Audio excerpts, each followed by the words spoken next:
Welcome to Paddock Talk, guys, where I bring you the latest F1 news and my views as we head into Monaco. And we've got to start with the fantastically looking McLaren livery, a tribute to Ayrton Senna and 30 years of his passing.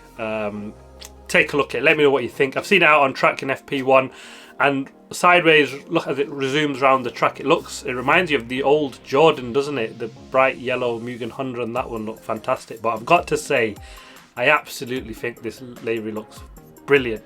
It's got all the makings of just every little fine detail. I think they've got this absolutely bang on, a fantastic tribute to a brilliant racing driver. They've taken elements from his helmet design. It's where the whole concept has devolved from, and I think it looks brilliant with effectively what's the Brazilian colours flags draped over the car, isn't it? But they've done it brilliantly well. Can't wait to see it in the race, and you'll definitely not miss this out on circuit, will you? And the next big thing is Pat Symonds, the F1 Chief Technical Officer. He's leaving his role at the end of the year. He was going to leave last year, wasn't he? But he stayed to work on the 26 regulations, and now he's leaving and going to, guess what? Andretti. Absolutely magnificent signing from them. I think this is such a really key signing for them, and really a guy that's worked with Formula 1, a guy that's worked in FIA, and so if they can get him on board and he can do enough, and he's the right man to go to the F1 and the FIA and say, look, our car is ready for 26. I know what I'm talking about. I designed the regulations, and what a guy, because he'll be the one to potentially pick out any loopholes that they can exploit for the 26 car, because he's written the rules. It's a real coup of a signing, I think. Fantastic history, Pat Symonds. He's won with the Renault championships with Renault, didn't he, with Fernando Alonso.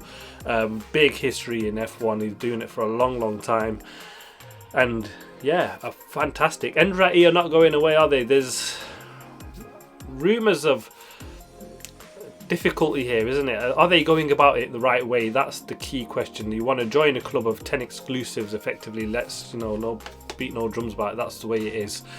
They don't want to split the pie with an 11th team.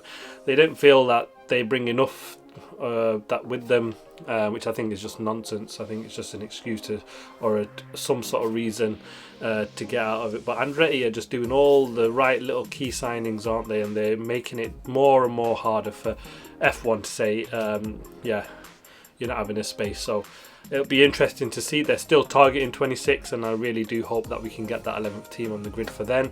And one thing that will help them is the new F1 Concorde Agreement that's being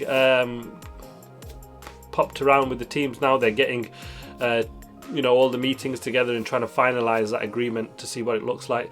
The F1 CEO Stefano Domenicali has said he basically wants the agreement to stay very much similar to what it is now.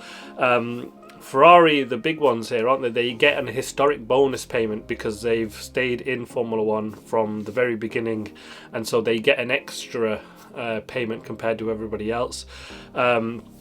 Now Ferrari get 5% of the entire fund to them. Now this is going to be capped this time round with this new agreement coming up, so they'll lose this escalator payment, which gets basically, once they earn over a certain amount, the teams then get an extra smaller percentage on the extra revenue generated. But Ferrari potentially will lose that with this new agreement, but they'll still get in it, so it's a big bonus for Ferrari, and that'll still continue, no doubt.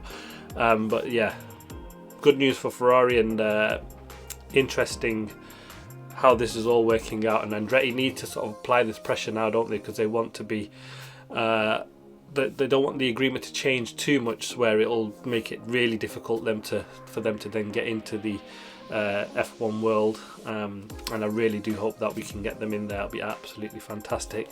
But that's the key news really for this weekend. Nothing other than that.